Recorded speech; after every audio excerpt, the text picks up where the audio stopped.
to give you my definition of discipleship.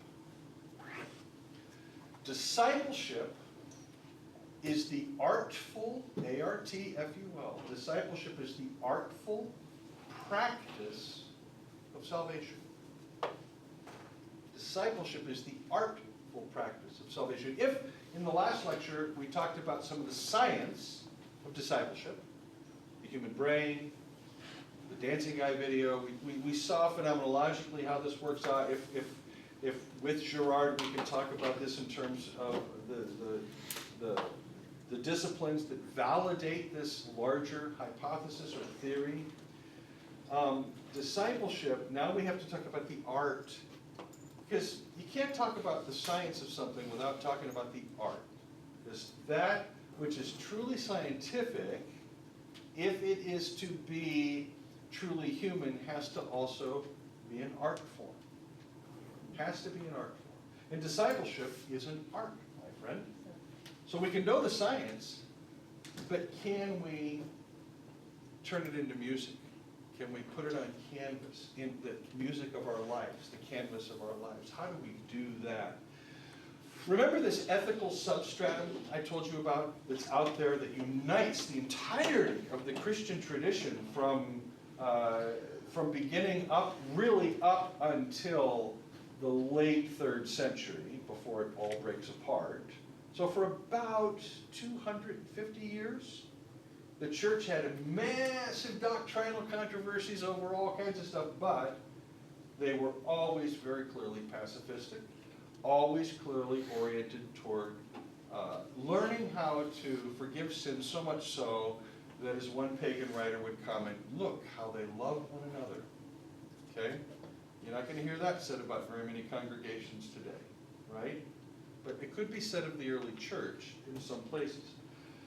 This ethical substructure we found in the Sermon on the Mount, the Sermon on the Plain, Luke 6, it's in Paul, Peter's, it's everywhere, and we can, if you want evidence why, you can go look all that up. But let's just take the Sermon on the Mount.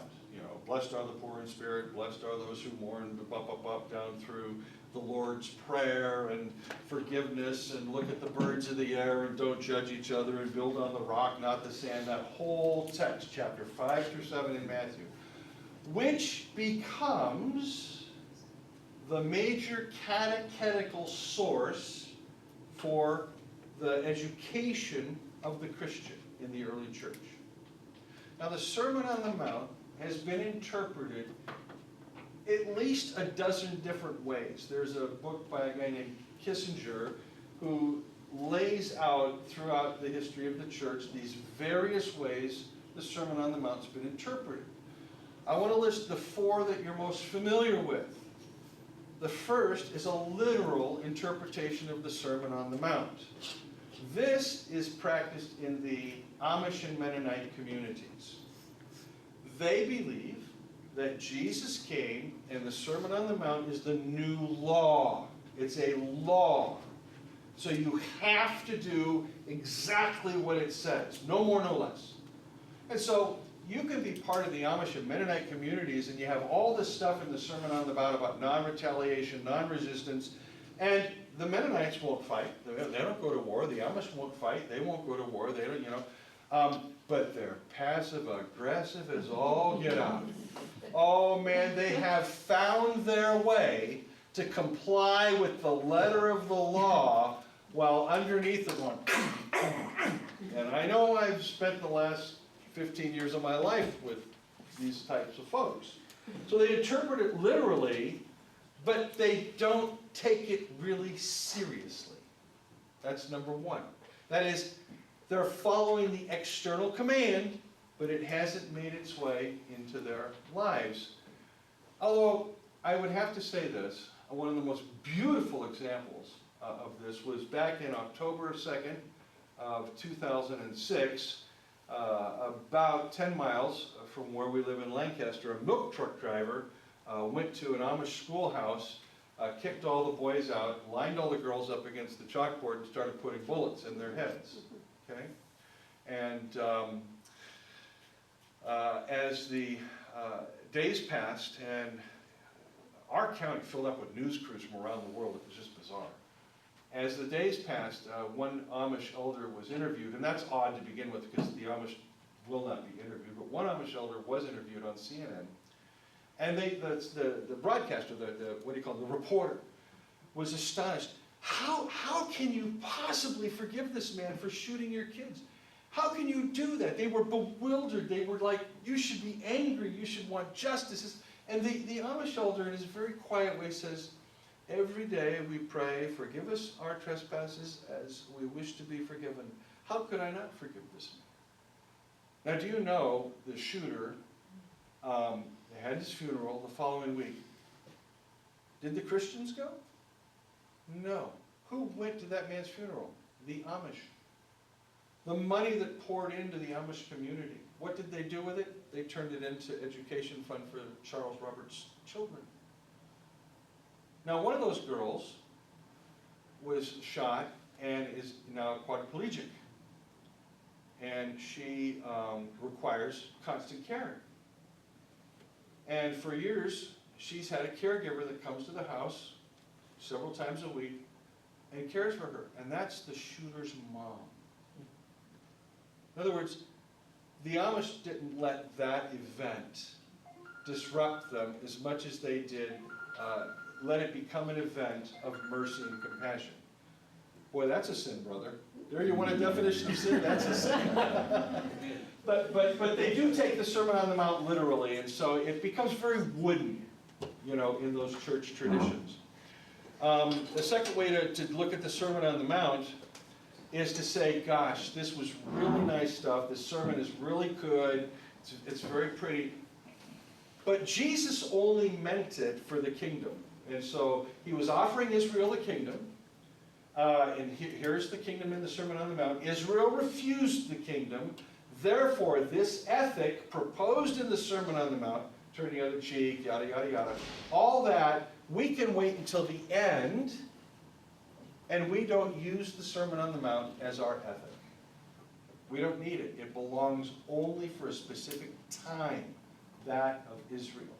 That's the dispensationalist view.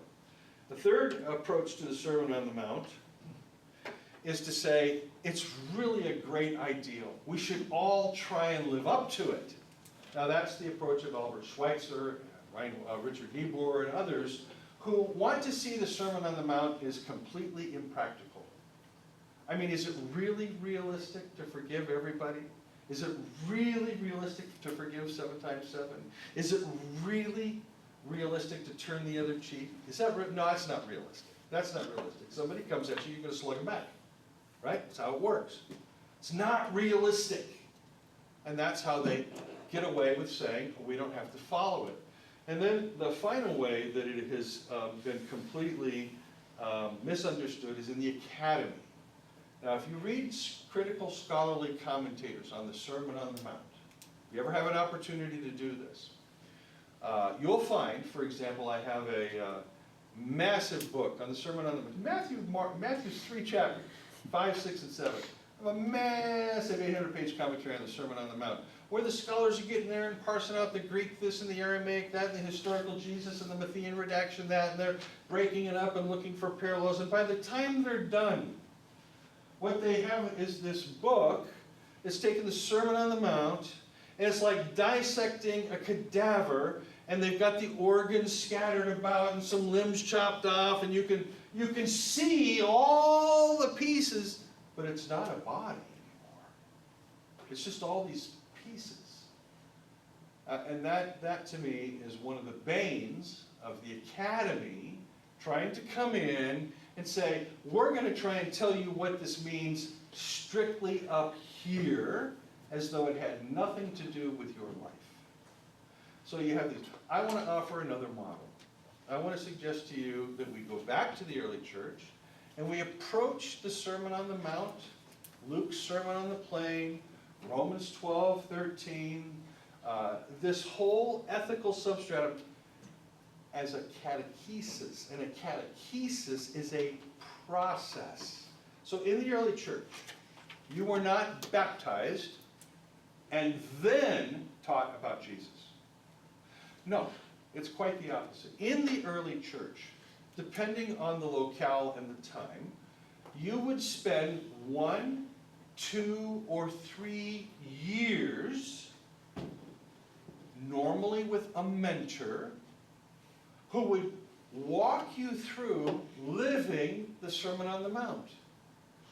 They would walk you through it. They would talk you through it day by day and the things you're struggling with and how you learn to forgive, how you learn to turn the other cheek, because it is not something that comes naturally. And then at the end of that process, 1, 2, or 3 years, they would say, is this how you want to live the rest of your life? And if you said yes, then you were baptized. Then you entered the community. Then you learned the Lord's Prayer. Then you partook of the Eucharist. But the catechesis was prior to baptism. Always in the early church. Don't be misled by the book of Acts, where you got the apostles going around baptizing people right and left. The Lucan writer is just doing, in a sense, fake news at that point in the book of Acts. There was always this catechetical process, and we see that in the literature of the New Testament. So if we interpret the Sermon on the Mount as a catechesis, as a process that we do together in community, we do this together as community, then we're looking at the Sermon on the Mount and discipleship through a different lens. I want to tell you that my partner Keith and I, as we have discussed this for the last 18 months, and we've asked about catechesis, we've looked broadly at the church tradition, and here's the problem we see right now. There aren't a lot of folks in the Christian churches that are practicing this practice. They're not taking this ethical substratum seriously. So they have most folks have people they love, and they say they love everybody, but they've also got people they resent. Most Christians have people that they're willing to pray for, but they also have some they're not willing to pray for. You understand what I'm saying? Okay? I mean, when's the last time you prayed for Mr. Putin? So I'm asking an honest question. When's the last time you hit your knees and prayed for Mr. Putin? Right? You'll pray for the Ukrainians, right? Dear God, the Ukrainians, what a horrible, unjust situation. Hey, I'm a social justice warrior. I want to be on the right side of this equation, so I'm praying for the Ukrainians. When's the last time you prayed for Mr. Putin? See? Okay, so if the church had these folks that were living this, then we would have mentors. So what do we need? Well, we need to be able to create communities, whole communities, that are willing to engage in this process as equals, mentoring each other, until we can develop enough folks that can then begin to mentor others. And so, as Keith and I discussed this, we recognize there are 4 things that both he and I have learned in alternate forms of discipleship. For Keith, that's martial arts. Keith is an expert in the philosophical and martial arts discipline of Bruce Lee. I wouldn't mess with Keith, you know what I mean? He would beat me to a pulp with his little fingernail. I have learned the discipline of this practice in my Native American wilderness survival and shamanic training. So I want to talk to you about that which Keith and I have found to be essential to these patterns, both his martial arts training, my shamanic training, and then what we see in the gospel. And these are the 4 things that we came up with. Number 1, whether you are in a martial art, whether you're learning to be a healer, you're training to be a healer or a shaman, or you're following Jesus, the first thing is, be present in the moment. You are present only in the moment, this moment.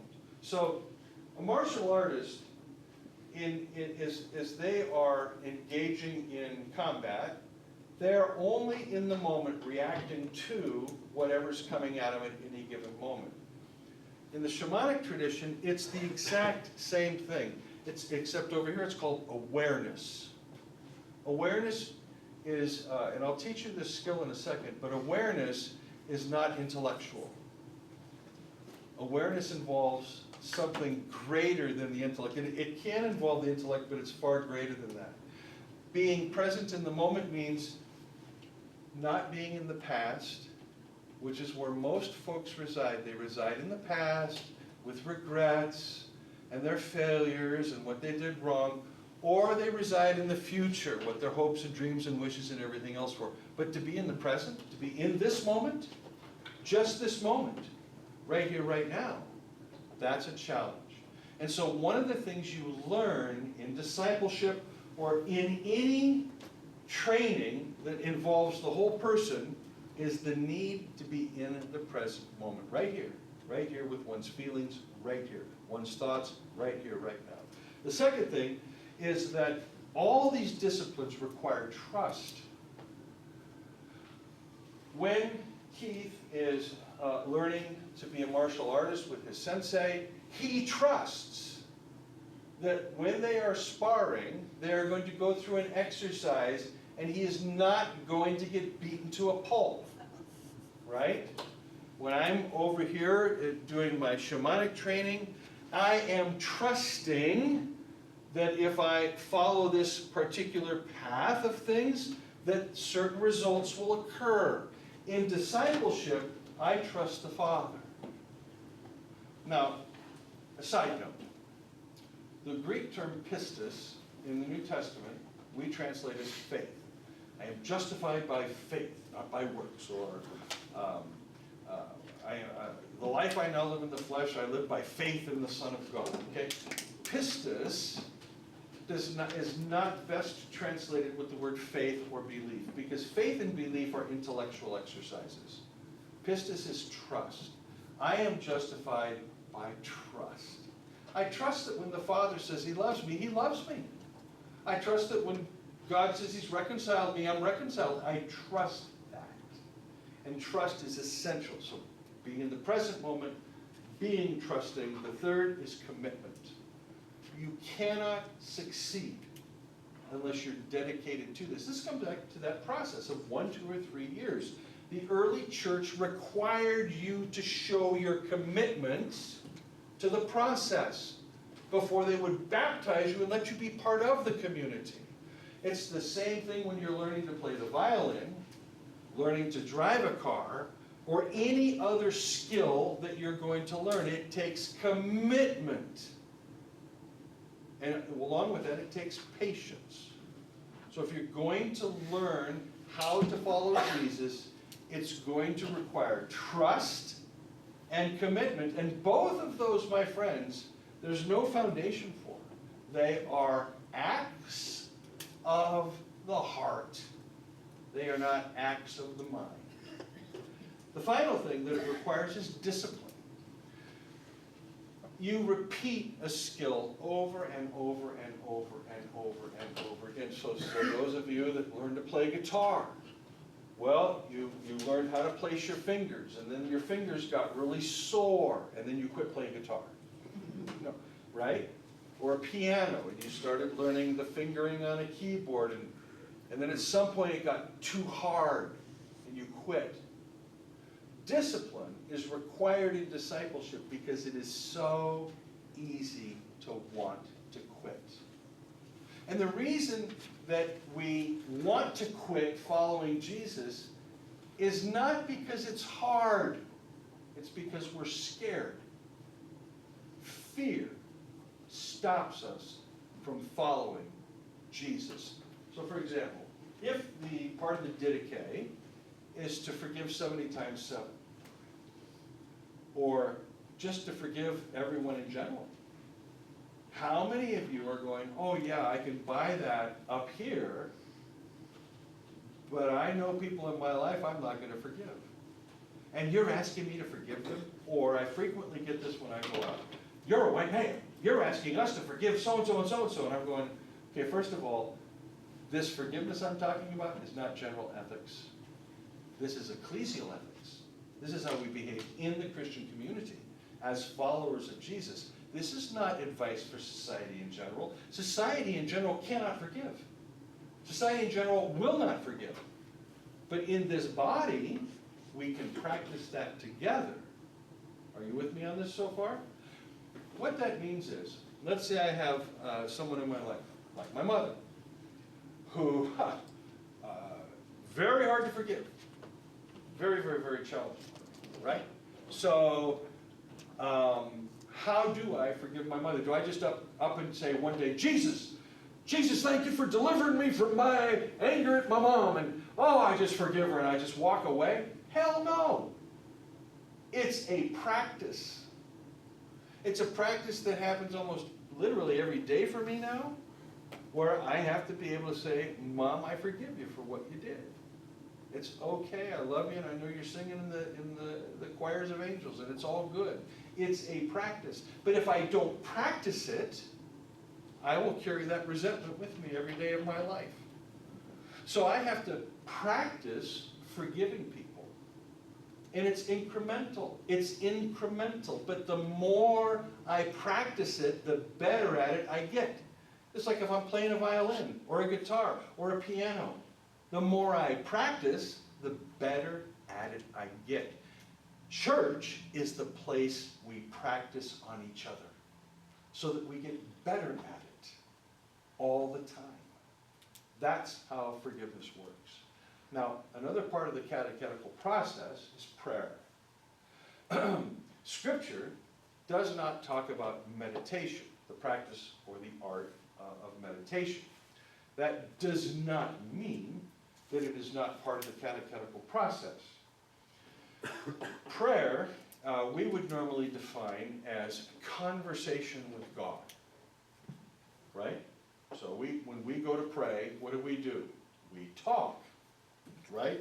Pastor says, let us pray. And then what's the first thing that happens? Somebody says words. For most of us, prayer is about the mouth. What we have failed to learn is that prayer is also about the ears. The ears of the heart. Not just about listening to what people say when they pray. It's about learning to listen to the voice of the Father. Now, is it not the case in the Gospels that Jesus continually leaves the crowds, goes out in the wilderness, quote, to pray? Do you think he went out there and had a one-way conversation with the Father? Oh, God, I got to take my Peter and James and Thomas. They're really pissing me off.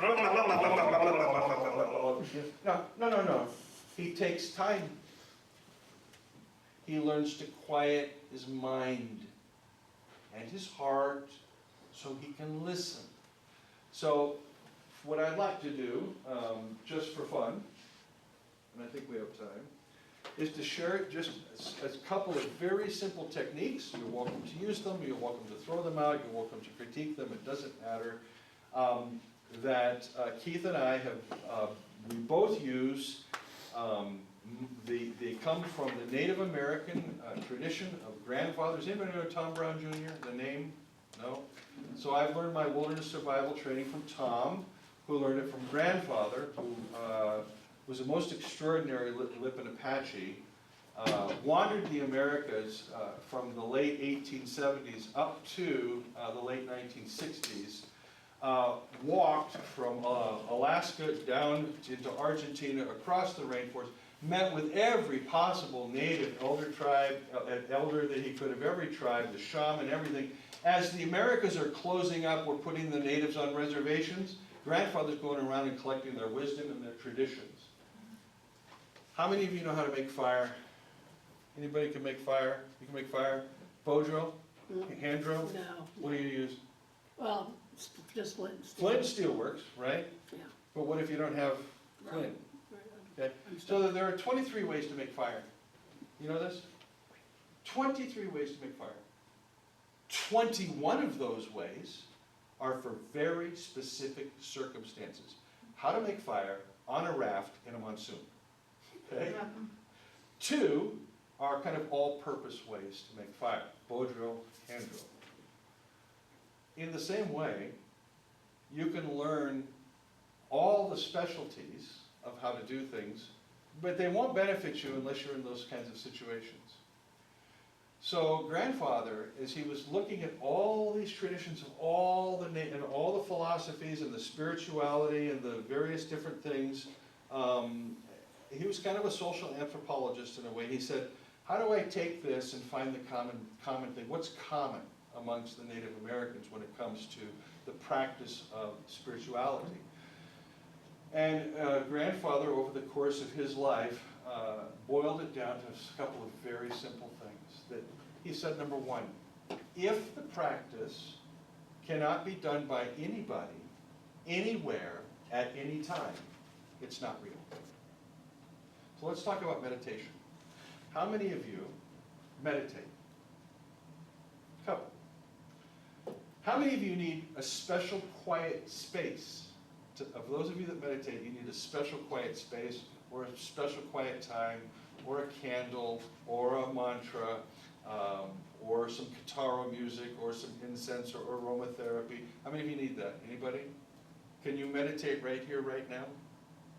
Can you take your brain waves from gamma to alpha, to beta to alpha? Can you do that here, right now, in a conversation with me? Can you do that? How do you stop the thoughts in your head? You've got tapes running in your head all the time. It's called your phantom community. They're talking all the time. Just because you have voices in your head does not mean they're your voice. Listen to me. Just because a thought enters your head doesn't mean it comes from you.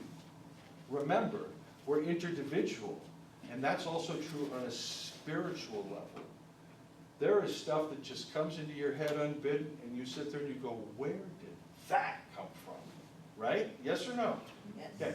How do you stop the thoughts in your head? Well, most in the West turn to the East at this point. They say, oh, I'm like the Beatles. We're going to go to India. We're going to get us a yogi. We're going to do some LSD, and we're going to learn how to meditate. Okay, how are we going to,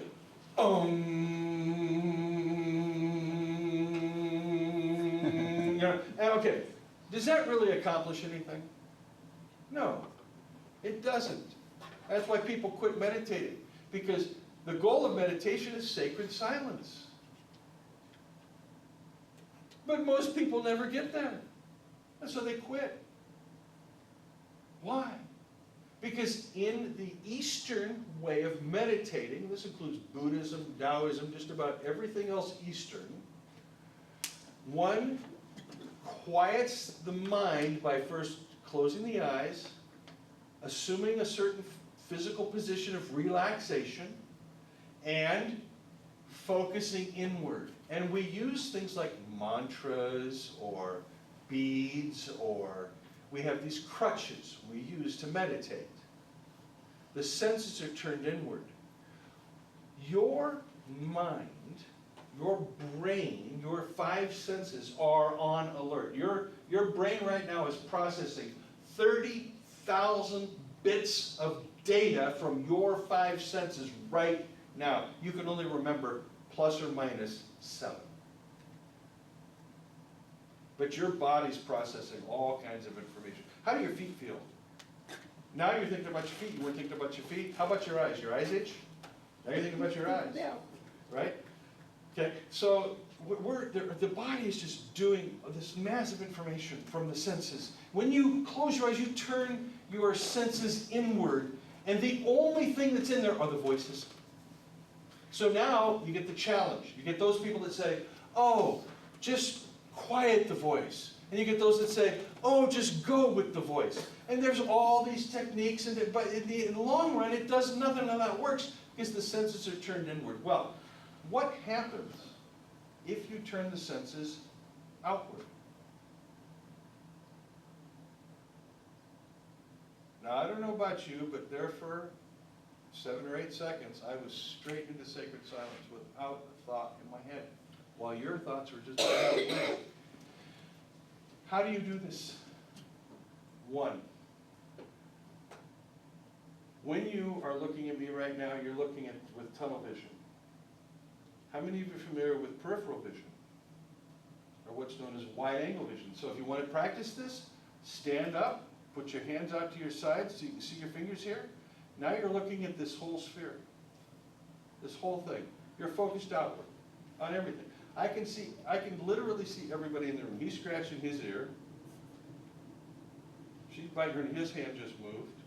I mean, you can see everything all at once. You attune your ears like a rabbit.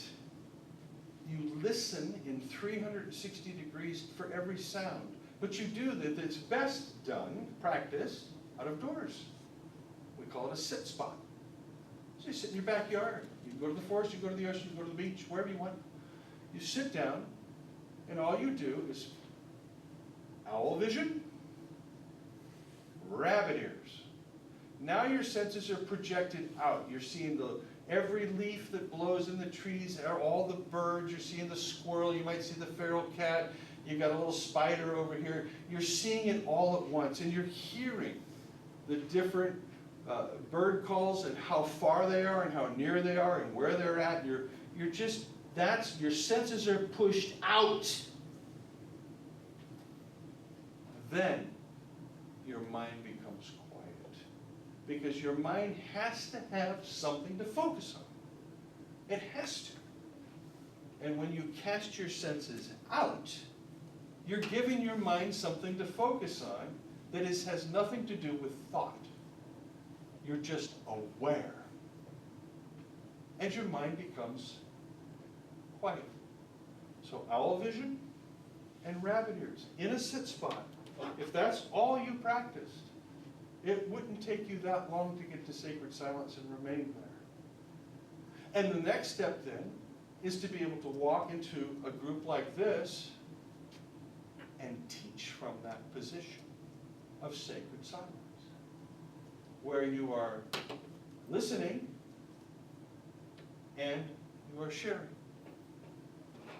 That's the next step. And then pretty soon you can be in a meditation where your brain has gone from gamma to beta to alpha waves, and you're still in a conversation. That doesn't mean you're not also in a meditation. You can be in the spirit world and in a regular conversation at the same time. Just with those few simple things that allow you to do that. So that's just part of this process of this didache, where we learn to listen to the Father.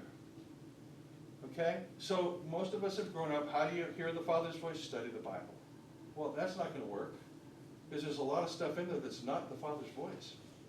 Right? So how do you hear the Father?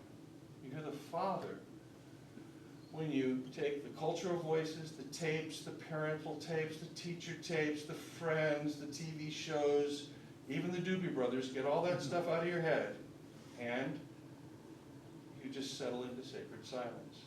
Okay, so that's just something that I want to observe, that in order to be, I'll use the word successful, I don't like it, but in order to be able to forgive and to love and to nurture, it's just so important to get rid of all the voices in your head until there's the voice of the Father. And then once you've identified that voice, you'll know it, and then pretty soon it just becomes the only voice you want to listen to. And you follow, and you do. Okay. To conclude, we have connected the Trinity with the church. We have connected the character of God with the behavior of the Christian community. We have brought together theology and ethics and spirituality, all as an aspect of the same phenomenon. So there is no theology apart from ethics and spirituality. There's no ethics apart from spirituality and theology, and so on and so forth. This is why the Protestant tradition is so unable to get anything accomplished. On the right, on the religious right with the evangelicals, oh, they've got their theology parsed every way from Sunday. Liberal left, oh, they've got all kinds of ethics. Charismatics, oh, they're into the spirituality. But where do you find them all brought together? Where we are whole, living holistic lives, because we are living with a holistic God, maker of all life, seen and unseen, known and unknown. The gospel good news is this, my friends. You are invited, and more than invited, to participate in the very inner life of love. And that